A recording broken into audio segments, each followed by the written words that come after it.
I'm John Bomarito. It's another Acoustic Alternatives from Grove Studios in Ypsilanti. I just showed one of my guests around before the other half of the duo arrived and said, look, here's a place you can practice your DJ skills, of which he doesn't have any, I don't think. I showed him a room where they could do a mix on the next mix on their album and blast it so loud that the neighbors wouldn't be bothered. I showed him the half-sized room there. If you saw actually, depending on when this one makes its debut as a video, you will see the room that I showed him third, which is where I recorded the Young Fables in. And then the fourth room is the really big, practice space for a full band here at Grove Studios. If you're in the Ann Arbor, Detroit area and you're looking for a place to get out of your garage and get into the studio, this is the place to do it.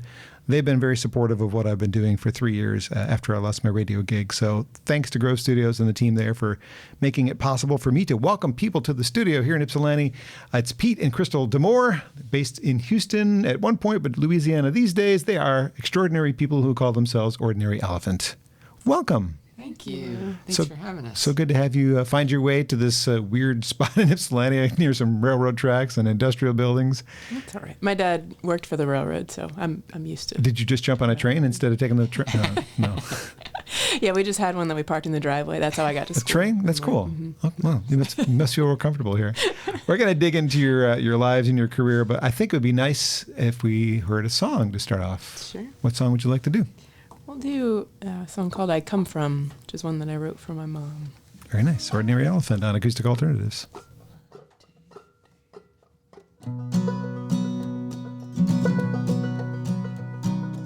Eggshell white, paint in your hair, dirt beneath your nails, and years on the back of your head. Some things can wash clean, and some will stick around. Blades of St. Augustine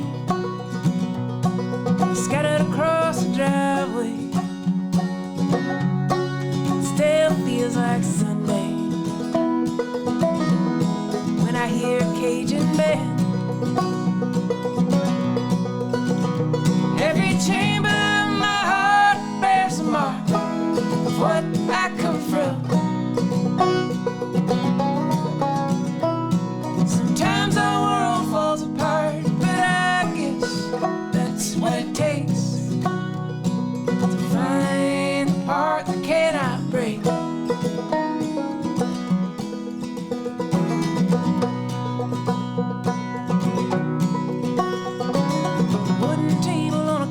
Slab,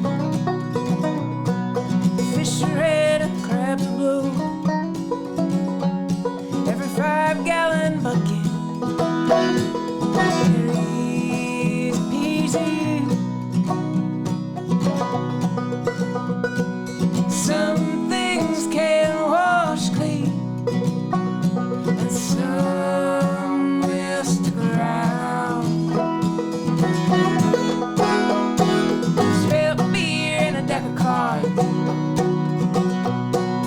Old bed sheet for a tablecloth. Some of those days are lost. Most I still come across. Every chamber of my heart bears the mark of what I come from. Sometimes our world falls apart, but I guess that's what it takes to find a part that cannot break. I come from hard work, I come from never giving up, I come from you. I built cities from sidewalk chalk and sail the world in a cardboard boat. I hope I always dream that big. I put the whole damn kitchen in every pot of cold mud soup. Hope I always put everything I got into what I do. Some things can wash clean, and some will stick around.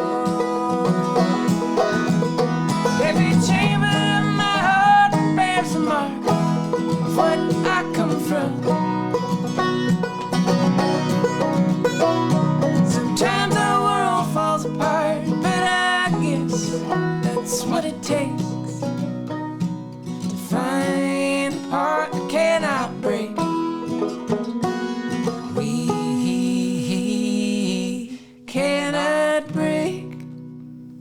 Lovely stuff there from Ordinary Elephant on Acoustic Alternatives from Grove Studios. And I just admire how well your voices go together. Oh, thank Thank you you. so much. It's a lucky find when you find the person that you not only love, but you sing well with, right? That's true, yeah. I'm not assuming the love part, though. I mean, You assumed right. you do travel together and you live together and you have four Actually, dogs. This month will be our 11-year wedding anniversary. My In water's about down here. Toast to you. Thank you. Congratulations. That's great. Was I right on the Louisiana base, even though you Yes. technically probably live most of the time in the van in the parking Yeah, lot? probably about half the year. Yeah. If you get mail, though, it goes to Louisiana, Yes. right? Yes. Sure Yeah. does. Yeah, we lived on the road full time for about 5 years, but now we have a place in South Louisiana, about 30 minutes from where I grew up, and part of the year we live in our van. Another duo that's been here at the Rough and Tumble. Have you encountered Oh, those? So love fabulous. them Yeah, so they seem like they have a similar story to you as far as being on the road in the van, most Right. with dogs. And Yes. crazy, yeah. Yeah, With crazy the to, dogs. to take on traveling with dogs to that degree. That many They may- pounds yeah. of dogs. Yeah, they beat us in the poundage. Yeah, your of dogs were small. I met your yes. dogs briefly. I didn't get to actually say hello or pet them, but Yes. I did say hello to them. Like, oh, stay in the van. Okay, we'll be back in an hour or so. 2 days, Right. dog time. Right. It seems like the Rough and Tumble would be a good touring partner for you guys, That would especially. be fun. Yeah, Yeah. they're just such good people. I can to hook you up. I got their be phone around. number. Yeah, we love spending time with them. And I think they probably, like you, have turned to Patreon, right? You guys are using Absolutely. Patreon. I just recently did myself about a month or two ago. One of my fans/friends has been encouraging me for like a year to try. I'm like, who's gonna support me on Patreon? I mean, I'm doing this thing, and it's what's the advantage for them? He's like, just do it. So 10 supporters. So Yeah. I hope that people find you guys on Patreon, and if they're curious about me after listening to this and they're your fans, check it out. I'm giving you something exclusive in there. Now we're going to talk about what it is, but you can learn about it by going to the page. It's a secret. There's a reason I'll tell you guys off mic what it is. But right. Anyway, you guys over the years have had praise heaped on you by the Associated Press, the fabulous Mary Gaucher, and so many others. You've toured the country. You've been international performers. It's a great journey that started in 2009, if I have that correct, right? That's where when we met, the year we met. Yeah, we feel so lucky to be able to do this together. In 2009, as you're referencing, we met at an open mic, and it's been a while, but also not. It's been great. How old were you when you guys met? How old were we? I was You were 29. Yeah. and I was younger. You're still younger. You will always be younger. I'm he catching caught up. up. He caught up. Yeah. Really? What did that van do to you guys? Well, it's just It'll age you. we It age at will. different rates. Yeah. Well, at 29, He I has think to live with me, so he ages quicker. Yes. Yes, that's I got married at 29. I think at that point you realize what you want and don't want in a person. So Yeah. it's kind of why I asked. Is it's a good mature time to go, yes, this is a good decision. yeah. So there you go. I'm glad it has worked out. How long had you been playing separately before you met at that open mic? not very long. Well, Really? me not very long. So we met in 2009. The first time I got on a stage was in 2008. Oh, I was a very shy child and adult still. Yes. you seem a little But, shy. I'm friendly. Don't worry. I don't bite. I just nibble a little. But yeah, I got a guitar right after high school because I'd just been a writer, and I was like, maybe these want to be songs, I think, and so I got a guitar to be vehicle for songwriting, and I moved to Florida for a year, and I knew I was only going to be there for a year for school that I was doing there. Sure. And found this little open mic. I was like, all right, before I leave, I'm going to get on that stage, and was terrified, and but did it and kind of got the bug, and then moved to College Station, Texas, which is where we met at that open mic, and so I had to find one to scope out there, but yeah, he had been I've been playing more than just like open mics pretty much and like brunch gigs at the wherever. That's bar how people gigs get and started, stuff. yeah. Yeah, it was fun. And I'd just gotten out of college.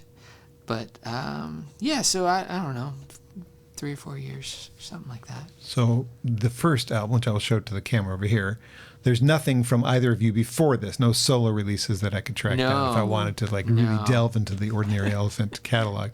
But I mean, if you were really sneaky, you might be able to find something. The dusty words and cardboard boxes, which I learned about in an interview that I don't know how to find, but it's not on CD anymore. Right. Is it embarrassing? Is that why it's not on CD? No, It's just different. It's kind of, we were still growing and had just started, and so we ran out and decided not to print anymore.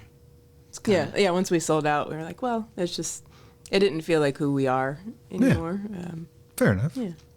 But it was a cool, snapshot of that time in our lives. It was when we both had other jobs, careers, and we were, doing music on the side kind of thing. And as fun things. Like this is a fun thing for me. I'm not really planning on making money yet. It kind of captured that time, So it's, Well, a lot of the sounds are based in the harmonies, I think. Who were your individual harmony, mentors? Oh, good question. Well, my first musical love was the Beatles. Okay. So it was definitely the harmony and just the music that drew me in. I hadn't heard anything like that. And when I started learning guitar, my teacher, that's all I wanted to learn was. So I just learned the melodies at first of the Beatles songs, and then graduated to chords, and from then on. And I wasn't singing back then either, so it was, it's been cool. That's kind of my first.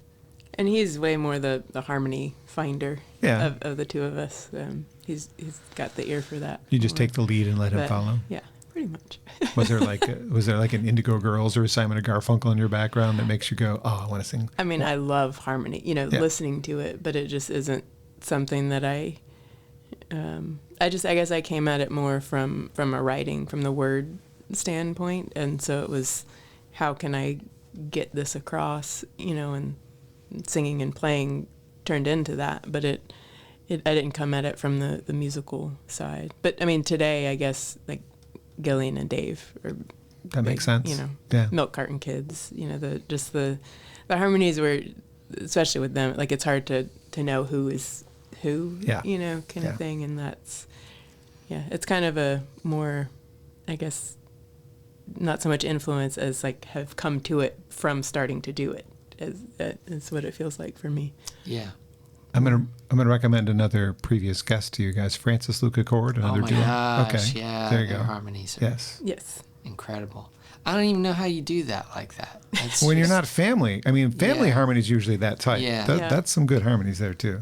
The brothers too. Yep. Oh yeah. It's just not fair. No. But when they're brothers. Oh, and you're wearing their shirt actually under here. Clay and Jody. Clay Parker and Jody James. I don't know dear them. friends of ours. They're down near Baton Rouge, Louisiana. Okay. You should check them out. Okay. Oh my God. A new album coming out next year, and it's going to be so good. I'll have a recording of this to remind myself. Yeah. There Wait, you go. this is a recording. Yeah. Yeah, their harmonies are just. Yeah. I will check them out. Well, Crystal, we'll look at you individually for a second here, if you don't mind. You were originally a veterinarian cardiologist. Mm-hmm. So when clearly, I mean, that's how you become a songwriter, right? Right. You have to do that first. So when a dog or cat goes into surgery, you're making sure that they don't pass out. What do they do? Yeah. So I mean, any heart disease that animals get. I mean, it was mostly dogs and cats that I did. I mean, I had to train on everything, but when I was out in practice, it was mostly small animal. And I mean, just diseases that they get as they age or congenital things. And I've put pacemakers in dogs, and there are procedures you can do for certain congenital problems to fix or try to improve, and just medical management of things. And yeah. This seems to be going pretty well for you guys, but what if it didn't? Would you go back to that? It's hard. I mean, I still do a little bit of telemedicine. So it's something where I read cases through remotely, just a few hours a month to kind of keep my brain in it, and so if I did need to go back, but it just, it doesn't feel, it feels like the type of thing where, okay, I want to keep my foot in there, and it's rewarding to do it to the degree that I do, but to the degree that I was is not, I think, where I'm supposed to be. So it's been good figuring that out, and it took a lot of mental gymnastics to be okay with leaving that to the degree that I did, because it took a lot to get there. Yeah. Well, what was the deciding factor to give up that for the dream of music?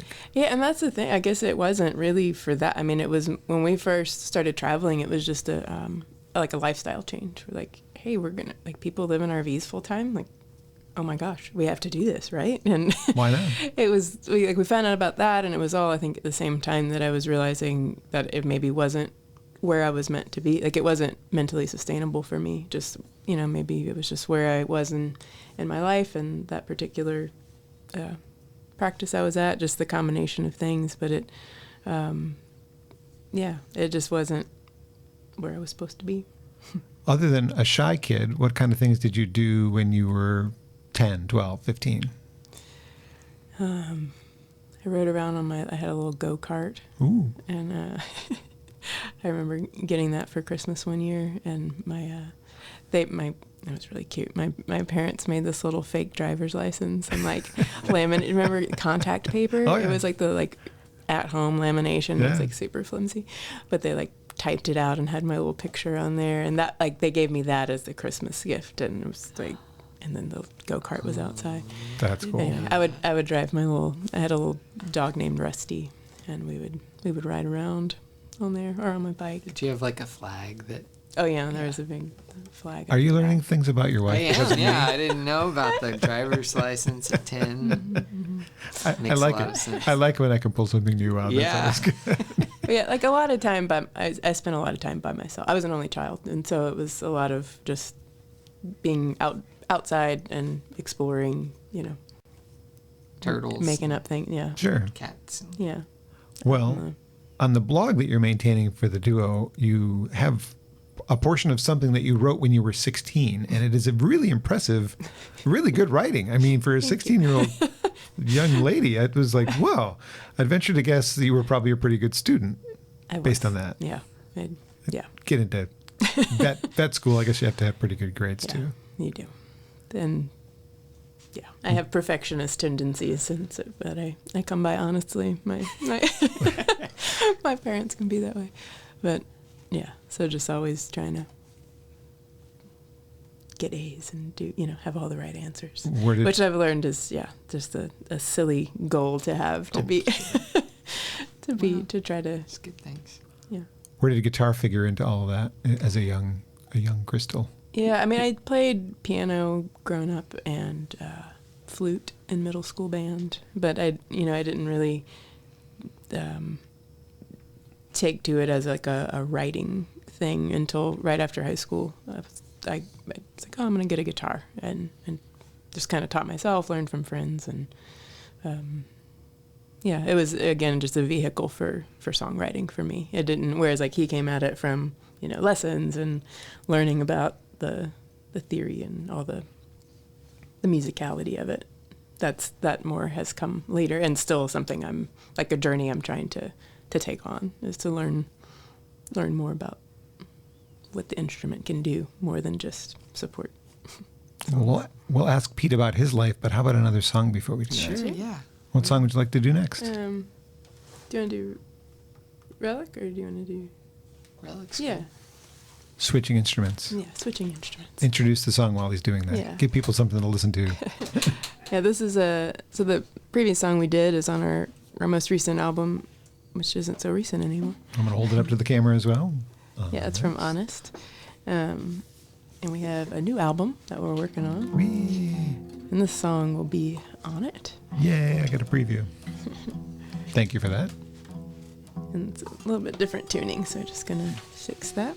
It's okay, my notes are falling. Because I was using the CD to keep them up to help the lighting issue I'm having. Yeah, so this one's courtesy of Old Love.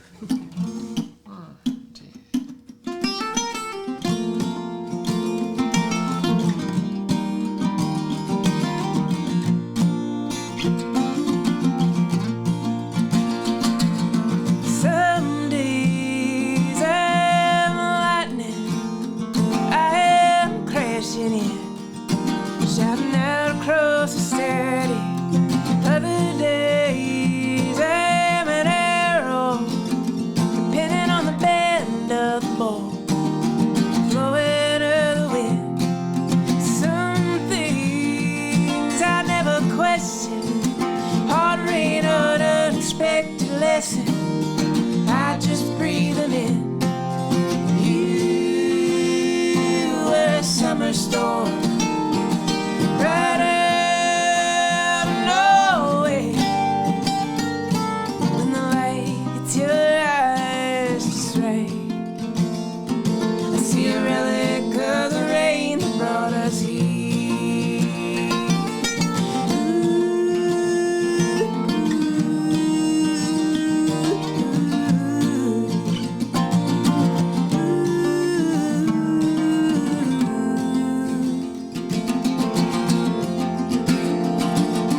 Some days play back like movies in my head. I point out what I could have said, might have changed the ending. Other days read like the first page of that favorite book I've read 100 times. Still can't wait for where it's going, 'cause the same things are holding brighter light to shine on what's always been, leaving too surprised to second guessing. You were a summer storm. Right out of nowhere, when the light hits your eyes just right, I see a relic of the rain that brought us here.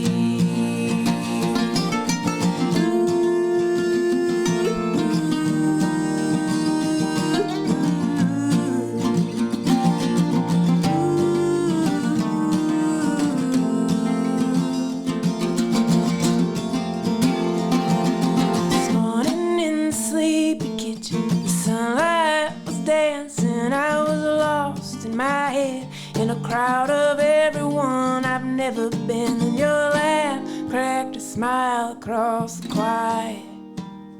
I breathe deep and grateful to be reminded of everything that has shown up when I can't find it on my own.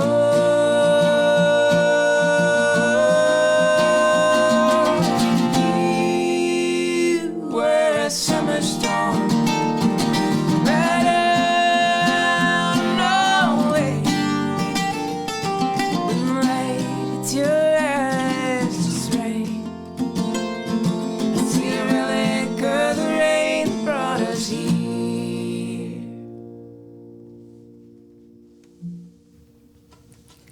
Okay, I used this line, and it wasn't a line, it was actually a feeling on my last guest, the Young Fables, when they performed their new single.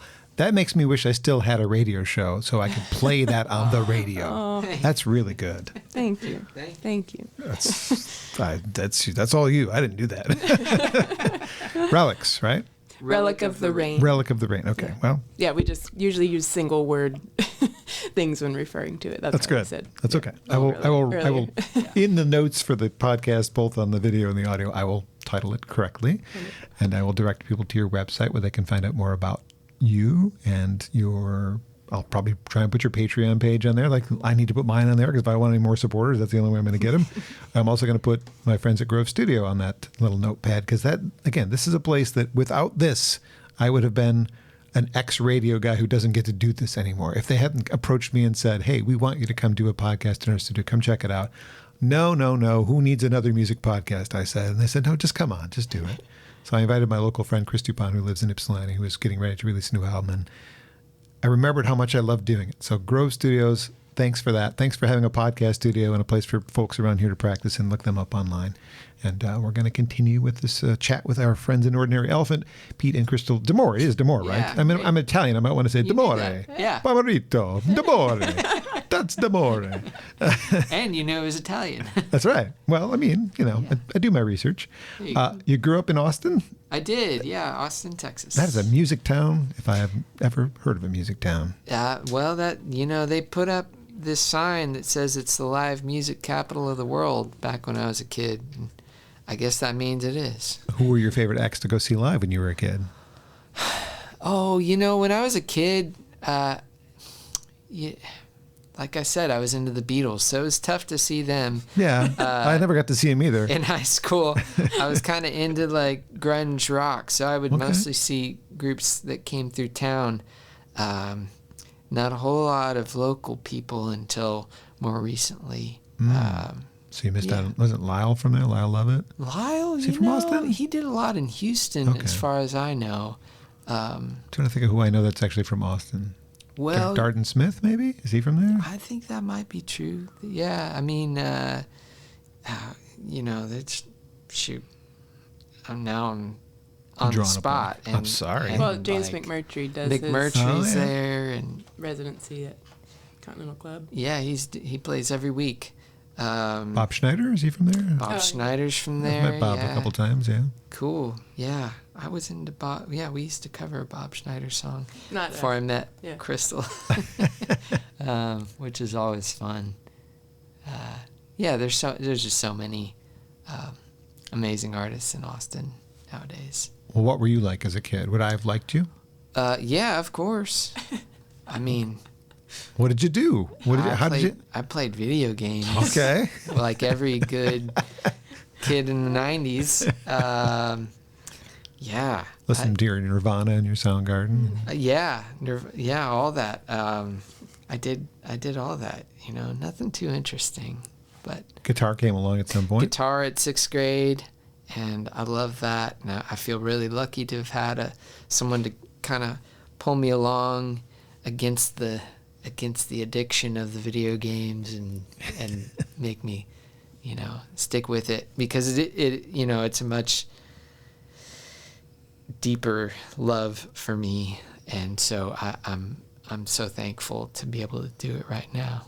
Did the video games lead you to your career pre-music, your computer programming career? Kind of, yeah. I mean, I was always kind of into computers, and my dad would just he's a character and really supported whatever I wanted, but would always he's kind of like he would just get the latest computer stuff in the 90s, and I would be the one that would kind of dig in and show them how to use it. well, I mean, Or I don't even know if he cared Right. about Just that like, much. oh, it's the new thing. Yeah, must yeah. have new things. We had a CD-ROM like right when they came out, and like CD writer, Yep. and that was, anyway, it was a cool childhood. I feel very privileged and lucky to have had I had a great time. I think all three of us in the room know that there are no rich folk duos in the world, or musicians in general are folk musicians or not. Do you find that you can do your former professional life on the road? Because it seems like as long as you have an internet connection, you can do that job. Well, I did for a while up until 2018. I worked full time the first 2 years we were on the road, and then I worked half time the next 2 years, and then we just felt like we were at a point where the music wasn't going to get any further without Commitment. quitting. Having Yeah. You got 100% commit to it. Right? And yeah, it's definitely something you can. I was able to do on the road, which I'm also really thankful for that, because it was just such a cool way to see the country at that time and in our lives, and it allowed us to be free from location. But it is, I mean, it was a 40-hour-a-week job, so it was like, I sleep a lot, or I try to, and so that's your day. And Yeah. we're moving around on the weekends, Yeah. to the next RV park. So For sure. it was It was, yeah, I mean, that was a lot. it was a lot. To, I'm not complaining, but Fine. that's how it was. Financially, everybody had to weather the pandemic differently, and obviously your performances must have been, if you did any, online. Yeah. But did you have to maintain your income with your former jobs while we were in those I didn't have to go back. Crystal ramped up a little bit, but well, yeah. I mean, it went away, actually, initially. went away at Yeah. first. Because people weren't going to clinics, and so all the telemedicine stuff went to I'm just like a contract worker, just a few hours. So the full-time people were covering things, and it was like, oh, okay, there's like nothing. Yeah. And then it came back, and so I was able to pick up with that a little bit. But we mostly we did a lot of, like, our booking agency kind of really, we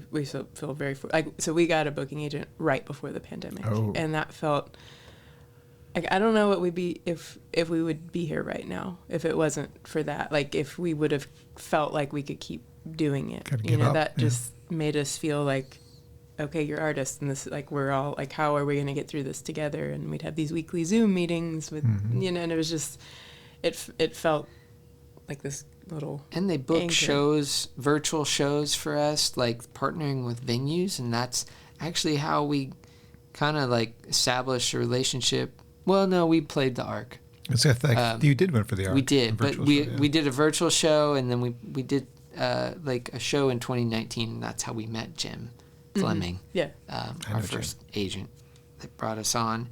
But a lot of venues, you know, that Jim had relationships with, he was able to get us to do a virtual show for them, and then once things opened back up, we were able to go out and play it in their location.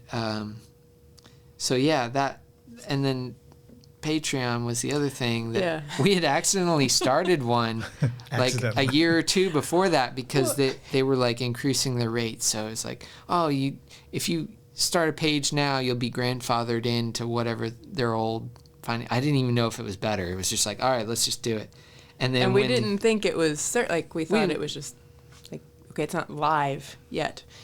And then but we came home from Australia, where we were when COVID hit, and you have one $1 patron, and we were just like, do? Well, all I right. guess we're starting a Patreon. Yes, we should probably do this now. Started with $1. We had been talking about it, but Yeah. it's like, well, that was the like kick to just, all right, do it. Well, that's great. Because they're gonna want something. Yeah. Got to give them some content that makes it worthwhile. Right. That's Yeah. awesome.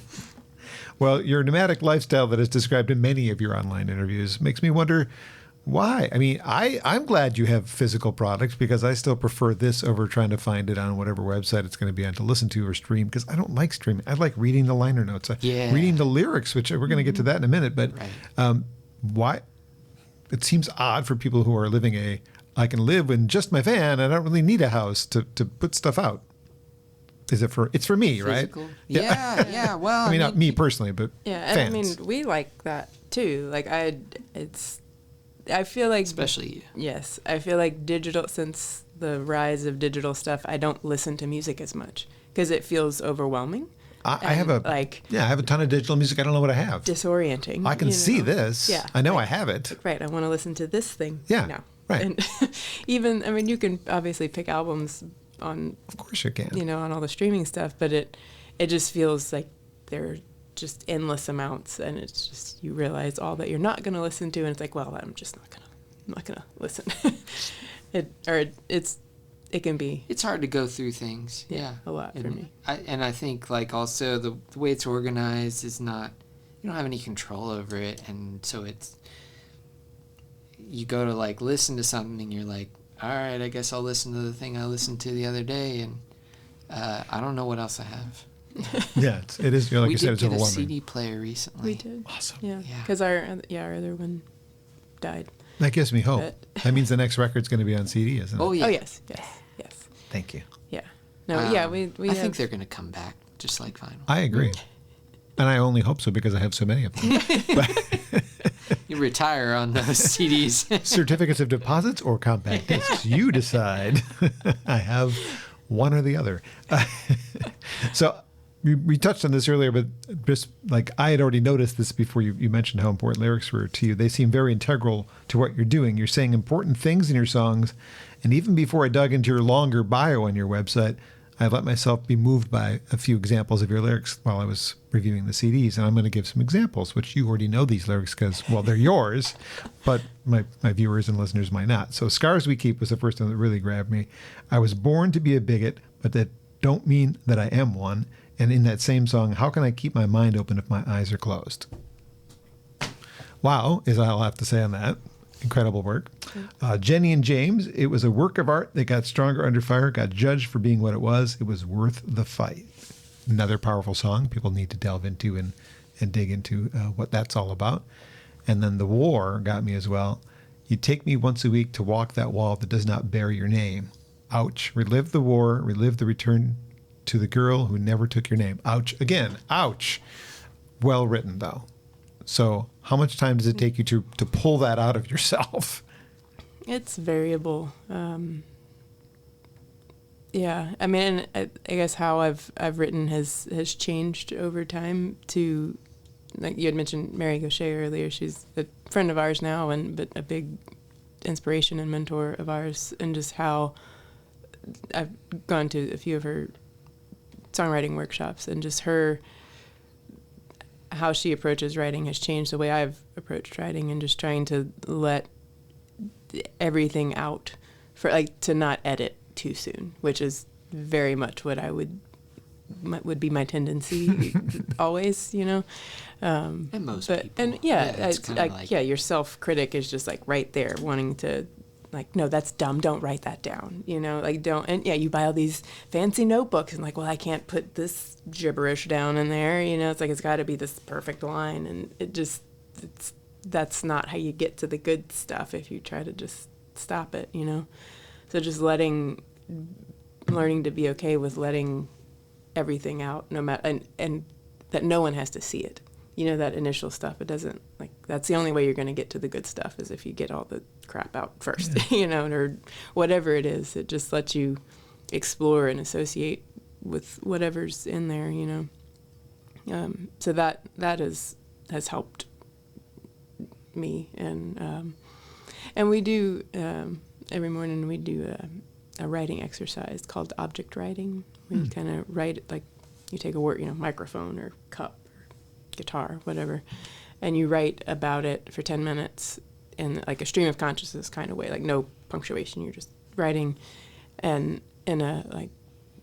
you're writing about thinking about the senses, so the normal 5 senses, and then also kinesthetic and organic, so like how your body feels in space, or how your internal, if your heart's beating fast, or if you're short of breath, or whatever, those sorts of things. And just that has, I feel like, really helped with how to describe things, just metaphor and analogies and things that, because we do it in the morning, like as we're drinking our coffee, and so we're still like half asleep, and so it really lets you not edit. It just is that stream of consciousness. The time and limit, I think, helps. Yeah, and so you don't get too like, oh, it's got to be this, it's got to be that. You just do it, and you're done. And it, I feel like that has helped shape how giving interesting ways to describe things. It seems that you would be the main lyricist. Does Pete also have some input on the lyrics? I have input, and I don't know if I have veto power or anything like that. You can make suggestions. Your voice is heard. I will explain, like, well, back up to let me state the fact that lyrics are not like the natural thing that I gravitate towards. So it's been a long time for me to get to the point where I am now, where I can really appreciate beautiful lyrics, and probably not as well as Crystal can. Like, I'll still ask her, well, hey, what does that mean? I heard what they said, but it sounds really important, but I don't quite get it. And she's kind enough to not make fun of me, and then I learned from that. All that being said, yeah, no, you were just saying, yeah. Oh yeah, that's what I was gonna say. I think maybe my most important contribution to the lyrics is being that person that's not a brilliant writer, and seeing how I take it, and being able to openly talk about, like, well, I didn't get that at all. Like, it to me, or like, I thought it meant this, or and it like especially because usually I've worked on it for a while by myself first, and then I'm like, okay, this is where I am. Let's help me edit, help me finish this, whatever. And you get so into it sometimes, like, I know what I'm trying to say, so sure. Of course that's what I'm saying, right? Yeah. But yeah, it's helpful to have like a fresh set of ears and who isn't as into lyrics as I am, to know how someone may take that, and that it's incredibly helpful. And then we work on arrangement and chord, music stuff all together, phrasing, and all that, all kinds of stuff. But he has started writing, and it is very exciting to see. There are a couple of songs that are on our Patreon page. Or actually, one of them is on YouTube. The other one's on our Patreon page. It was kind of the other way, where he worked on it a lot, and then you contributed. We helped finish it together. But it's been very, I don't know, it makes me very proud to like see where that growth, how he's taken to that, and how eloquently he can say things, in song. And anyway. Pete, to be fair, I'm probably equally as big a music fan as you, if not bigger. And for many years, it was melody and hooks that got me, not the story. Right. And then something changed. I started to play, I did folk radio first at a college radio station, and I was delving more into that stuff, which I liked. Acoustic-based music, probably because of VH1 Unplugged, MTV Unplugged, whatever. Yeah. And I'll use an example of a song that came to mind while I was thinking about this. Chet Baker's Unsung Swan Song by David Wilcox was a story. And it was a song, but it was also a very well-told story. And that's partially probably what got me thinking about, there's a story with every song. Yeah. So now, other people would point out, I really like this song, it really moves me. Like, I was paying attention to the hook and whether the music sounded good. No. And so you might get there eventually where you're getting there. Yeah, I'm there. Yeah. But it took a little while. It was just was it a catchy song? Yeah, I like that. Yeah. Do I like the guitar solo? Yeah, it was a great guitar solo. But when you get lyrics like Crystal's writing, you have to go right here, you got me. Actually, I'm going to ask about one before I go, the Leaving Careville song. Did you guys get broadsided? Is that what that's about? We got rear-ended, yeah. Pretty bad. We could have died easily. It was, But we weren't seriously injured. Yeah. Thankfully. Gash, or I was leaning down in the car, like to get something on the floorboard, and he was driving.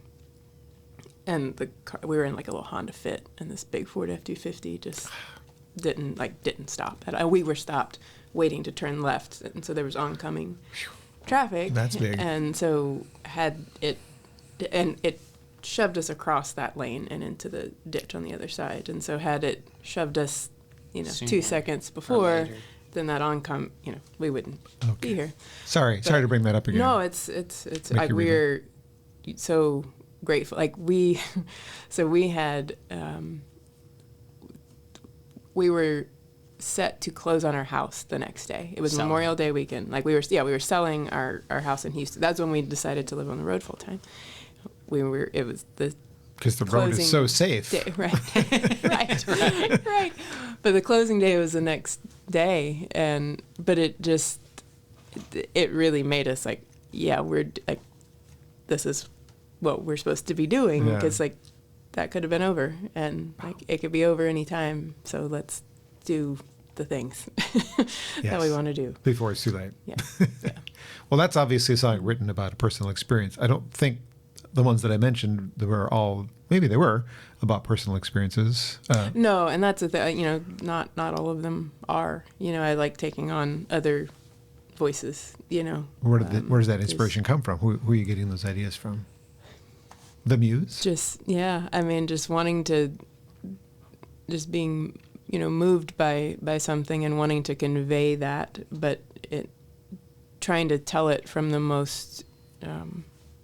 the best voice that can tell it, which isn't always mine, which isn't always me. And so whoever that narrator wants to be is, just try to let the song speak and decide. I feel like that's harder than writing about what you're going through personally and what you've been through personally. But it can be, but in a way, I guess it can be easier to, being removed from it a little bit. Yeah. Okay. Well, how about another song? Yeah. Do you want to do? Yeah, we can do the Scars We Keep song that you had mentioned. Try to get me to cry. We brought some Kleenex. There's some behind you in the bathroom. Ordinary Elephant are my guest today on Acoustic Alternatives. I'm pleased to have them here, meeting for the first time, Pete and Crystal, and they've been fantastic guests so far. We've got a bit more questions for them and another song to do even after this one if they're willing. If you're enjoying their music, is it ordinaryelephant.com? Simple as that. Net.net. It's on the back of the CD. Yeah. .com does go there now, but okay, good. When we first got it, it wasn't available. Somebody beat you to ordinaryelephant.com. They did, but then they let it go. So yeah, they just bought everything that was available. Strangely, johnbomarito.com was available at some point, and a friend of mine bought it and then sold it to me and lets me maintain it. He grabbed it because he saw it. I'm like, thank you so much. So you go to johnbomarito.com and it switches to my site that I have. All right, Scars We Keep.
It's harder to heal when where you were born decides what you feel. It's time to be a brother, not my father's son. I was born to be a bigot, but that don't mean that I'm one. I put my boots on just the same, and when the day's done, I pray for you, my son. How can I keep my mind open if my it's hard to hide the hate when there's no love to show. How can I nail a man up for the color of his skin? Knock him down, make him pay for my father's sin. And I'm starting to see we are all the color of the scars that we keep. We are all the scars that we keep. My guests today on Acoustic Alternatives are Pete and Crystal Demore, better known as Ordinary Elephant. And if I were their manager, I'd tell them you play that song every night or else. I hope you like it because it's a great song that you're probably going to play for the rest of your career. Thank you. Thank you. I don't know if you already do anyway, but that's my opinion. Just saying. Thank you for doing that. Anyway, Next album coming soon. Soon as it can. Right. It'll be next year. Okay, well that's soonish. you meant We will say that much. Yeah. Yeah. That's about all we know. well. There's some mention online. There's a different component to which you've described as both parallel and intersecting. And your geometry teacher called me and said that is not possible. What does that mean? Did you get an A in geometry? You did not, because you can't have something parallel and Probably intersecting. not. Doesn't work. No, it's Are you allowed to talk something about that it? we're not allowed to talk Okay. about yet. I'm sorry to bring it up. No, it's okay. It's fun. It's an exciting thing, but it's just Not been announced yet. It'll be announced on Patreon first, I bet. yes. Absolutely. Yes. That's where people can hear new songs first. Exactly. Yeah. All the stuff that is on the album, there are a few that live publicly, versions of it on YouTube, but everything lives on, when it first got written was put on Patreon. So the album technically lives there. Not those versions, but not the album versions. Not fully formed versions. Yeah. Yeah. So the creation of the touring van is also detailed. Is that what kept you busy during the pandemic? Was putting that together? It's still Did it keeping keep us us busy. Yeah. So we got it in August of 21, the end of August, Okay. and empty, Just gutted. completely empty. And What's in it now? When you open up YouTube and you type in van build, Conversions. it makes it look so easy. Like, there's people on there that look just like me, and they I do think we all have the this same work. haircut. I can't tell though. I'm telling you, it's not that quick. no, it all takes way longer than you think. But we're so grateful to be able to do it, that we have that we can work together. Like we joke, like, but for music, like between the two of us, we are one musician. Like the music and the words, and we just between the two of us, we can do a thing. And it's the same with the van. Like between the two of us, we can build the things. Like he's got the more hands-on, like can visualize to like, or I'm I guess more the visionary of like ideas, Yeah. and then And I'm he can like draw it out. but and be this like, is reality. Like "Wait, this is how that's a parallel line, and those That can't intersect. Wait, No. that doesn't. No, but yeah, between the two of us, it wouldn't be what it is without both of us. That's for sure. Got cabinets and beds and Yep. refrigerator. One Yes. bed, one fridge, electrical. Yeah, we were just Stuff building some going on. cabinets right before we left for this tour. Bathrooms are not inside the van though. There's a toilet Oh, my in the goodness. van. That's a game changer. You don't have to go after a gig to a gas station. Right. And like, Scary. yeah. Scary Or like Indiana. in Vermont, they close their rest areas at night. Yeah. What? I know. Okay, that's not very So- useful. So that's tough. Yeah, that was before we had the bathroom. Well, when that's we what- discovered that, and that's we were why I like, knew. okay, this is definitely gonna do that. I don't do much road traveling because I'm not used to having vacation time. I have a relatively new job that has vacation time, so I took a road trip. Cool. And I used the turnpikes in Ohio and Pennsylvania. I'm like, those are so expensive. Oh my gosh. Yeah, sorry. they really are. I'm used to free Michigan roads. Yeah, well, go west. Yeah. It's a little bit cheaper. Okay. Although you have to go further. Yeah, that's true. It's a long drive out there. You guys have toured all over the U.S. You've been to Australia and the Netherlands. And where are your favorite places to play in general? Like, it doesn't have to be the Ark just because you're currently close to it. That's my Ark's favorite really place. magical. It is one of my favorite places in the world. Yeah. I have my name on a plaque on one of the seats there. So, That's amazing. yeah. But Favorite places to play? Well, I don't know. It's like it depends on the crowd, right? That's what I say. It Yeah. depends. Like it's all about what's that energy between you and the audience. It could be anywhere. If you have an audience that's feeling it, and you have that exchange, that musical conversation. That's where we're happy. It's not necessarily a particular place. Are there certain towns that make you feel more at home than where you actually call home? Like places you just feel like, oh, this is so good. We're so loved here, and I just feel like I belong here. well, Santa Fe is really been sweet to us. Yeah. We actually recorded that Blue album in Santa Fe, and Into the camera. yeah, And we've been back and we played a few shows at that studio, and then we played some shows out elsewhere at other venues in town, and I don't think we've ever even had a bad show there. It's just like been people, wonderful they just every show time. up and it's New Mexico is one of our favorite states to just breathe the air in, and so that makes it, so fun every time.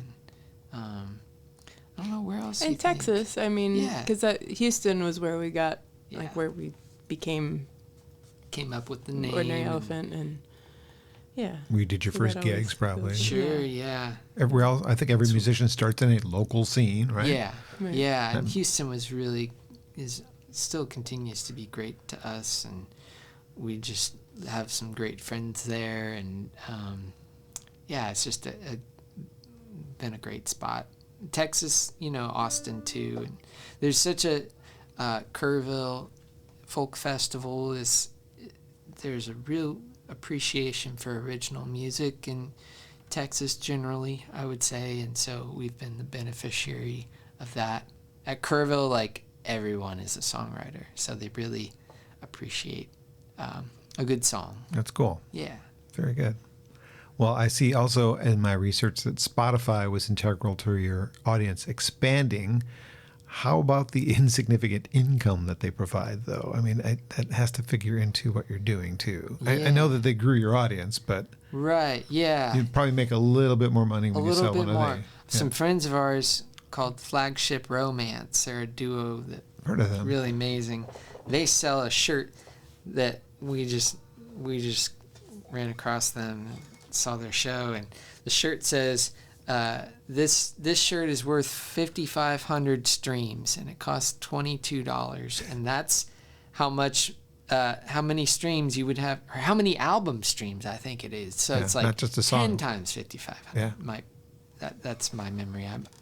Don't quote me, but it's probably that. And so it's different. We're lucky and unfortunate, but mostly lucky enough to not know what it was like before to be a musician before that, when CD sales could really carry your tour along. I mean, we still sell CDs, so that's a big plus. And I've even heard of artists setting out we talked about this, like a little donation jar that's like the Spotify penance, contribution. Like, I listened to your album on Spotify, so here's some money to really to pay for your art. compensate. Yeah. Right, yeah. It's nice that it exists so people can find you easily. On the other hand, I wish it was paying. I think all of them should pay better than they pay, because you guys, to get to where you are now, you've put in a ton of time, ton of road time, a ton of practice time. Like, all the stuff that leads up to me even meeting you is not included in the Spotify payments. So true. I try to support as much of the music scene as I can in the ways that I can. One of them is this, It's and getting huge. people to listen, this is an artist I think you need to hear. Pay attention. And I have an audience that apparently believes what I say is right. So good. Thank you. But in general, I'm saying I feel bad. I feel bad that it isn't what it used to be when I worked in a record store. And, of course, the record labels were making a good portion of what was happening there, but millions of albums were being sold. A number one album would have to sell like 10 million to be the number one album in the country that week. What was the last album that sold 10 million? A Taylor Swift album, I'm sure, but how often does that happen anymore? It just doesn't. Right. It doesn't make sense. We're not valuing the art as it should be. It should be paid for, because it takes money and time and effort to put it out. If you appreciate it, pay for it. Sorry, soapbox. Soapbox. Yeah, because I mean, it's like you have to. I mean, it's such a big part of how we make a living is touring. Actually playing live shows, but you can't do that all year. Like, No. like a typical job. I mean, you have to be home some. You have to write. You have to do the other part of the You have to live. the job, and Sometimes you make get the sick. albums. and make the albums and write the albums, and the businessy stuff that goes in between, and it's and that's part of why we have physical things to sell. So as a memento and as a way to support what we're doing. Well, if you're playing other countries as you are and you're playing across the country, you're doing better than a lot of folks who are in the same genre as you are. So congratulations on that. 2 great albums that I've experienced so far, one I can look forward to next year. And it has been a pleasure to chat with you. How about one more song? Such a pleasure. Thank you so much. Yeah. We'll do another one from the album To Be. What's it called? Yeah, this one is called Once Upon a Time. You mentioned Australia, and that's where we were when things started in 2020. We had a tour planned there, and it was when things were changing real quick, and it was still all planned, and so we went, and we only got to play one show. We were like ready to sound check for the second show, and the world just like really shut down, and so we turned around and went home, and then we wrote this song. Just trying to process everything.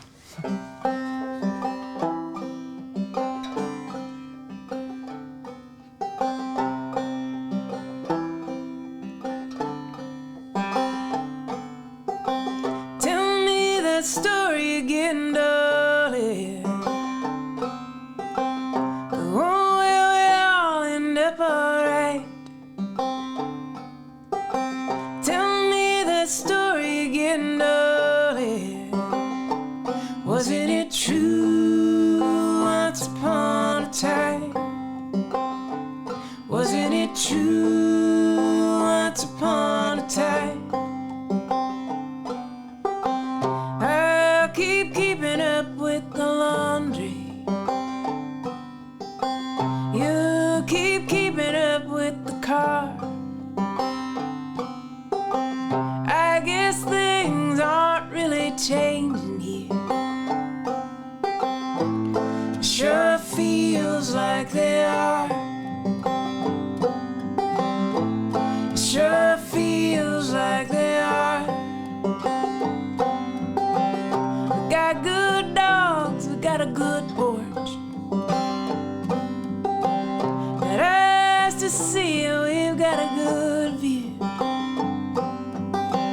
Got ears to hear, and we are listening. Truth is not something we can choose. Truth is not something we can choose.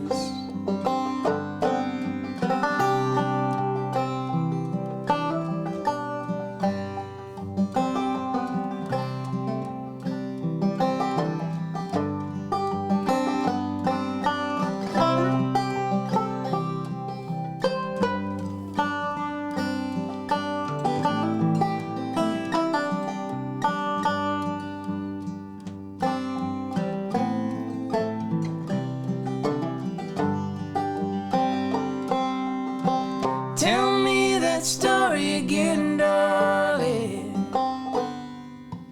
The one where we all end up alright.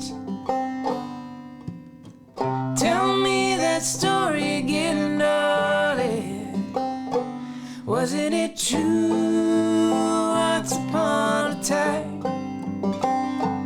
Wasn't it true once upon a time? Wasn't it true? Wasn't it true once upon a time? Wasn't it true?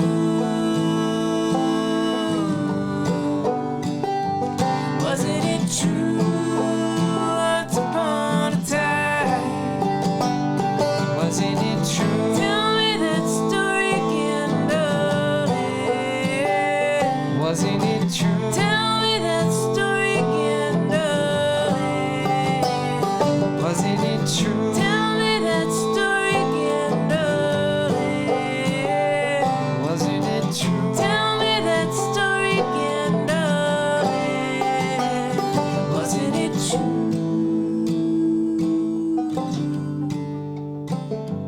Wasn't it true once upon a time? Wasn't it true? Wasn't it true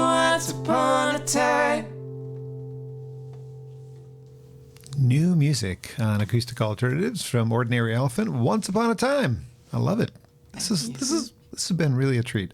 And thank you for bringing the condenser mics, because that worked way better than would have worked with what we had available and what I would grab down the hall. And this sounded great. Good, great. Thank you so much for having us. I had a really good time chatting with you. I hope you did. I hope you're not just saying that because I can see your face. No, this is fun. And if the next time you see one of these videos, it looks better, it might be because Pete's going to recommend a camera to me. Look at the videos that they do from home and look how great they look. And I'm gonna try and get the same kind of camera so that I can improve the quality of what we're doing here in Grove Studios. Thanks to Grove Studios for being an excellent home for my podcast and for encouraging me to do this so that I didn't have to give up something I loved, working in radio for 15 years, where I got to do this sort of thing at least once a week or around that many times a week. And when it got taken away from me because of the pandemic, I was like, oh. But then this came, and I get to do it again, and I get to expose the world to new music that they might not otherwise hear because I think it's good, and they have to hear it if I think it's good. What does my opinion matter? I don't know. But ordinaryelephant.net to find out more about the forthcoming record, to get the previous records that exist, to follow them on Patreon, johnbomarito.com. Look for the Acoustic Alternatives tab. You can find information about the weekly playlist I put together, which I'm not sure when this is going to hit, but the playlist this coming week, it leads up with you guys on a couple of the tracks. In fact, your Scars I backed up against a song by Seth Gleer called Scars because I thought they kind of played well together, especially because his is about scars on the inside as well. And I thought it'd be... Anyway, you can find out about that. And Grove Studios, Google that if you're a Detroit, Ann Arbor area musician or even a touring musician. You're coming into town, you're playing the Blind Pig, you're playing the Ark, you're playing one of the other venues in the area. You need to practice before you go on stage. Come here. It's a cool place. 24/7 keypad operation. I highly recommend it. Highly recommend Ordinary Elephant. Thanks to you guys for coming in again. Thank you again for having us. More to come. I'm not 100% sure what's next. I know I will be having many times the guests have been local musicians from my own scene because they're the easiest to access. Every now and then I'll get some visitors from out of state like you guys, but my friend Adam Plomaritis is getting ready to put his first new music in 10 years. It is excellent. I can't wait to get him on the podcast. We're going to talk about that soon, but we don't have a date booked, but that's in the future for sure. Other people have approached me. I just haven't had time to sort things out. So thanks again. Thank you, John. Thank you.